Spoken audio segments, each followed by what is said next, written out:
पुढे बातमी बीडमधून आहे। बीडच्या परळीमध्ये नीटचा विद्यार्थी सध्या बेपत्ता। निकाल लागलाय आणि हा मुलगा घरातून निघून गेलाय। परीक्षेमध्ये कमी गुण मिळाल्यानं विद्यार्थी तणावात होता असं कळतंय।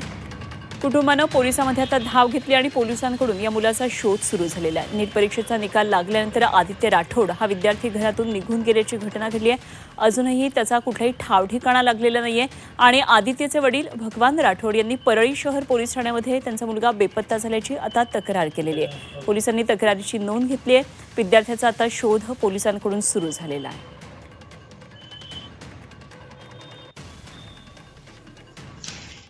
पहिल्या ह्याच्यामध्ये मार्क त्याला चांगले हे होते, आन्सर केला पण त्याला चांगले मार्क आलेले आहेत। तरी पण त्याचं ते म्हणजे मार्क 131 आल्यामुळे ती थोडासा म्हणजे गुमसुम राहिला। गुमसुम राहून पण नंतर ते घरून निघून गेला सर। आम्ही सर्व पाहुण्याकडे याच्याकडे सगळे घरचे लोक सगळे शोधत आहात त्याला।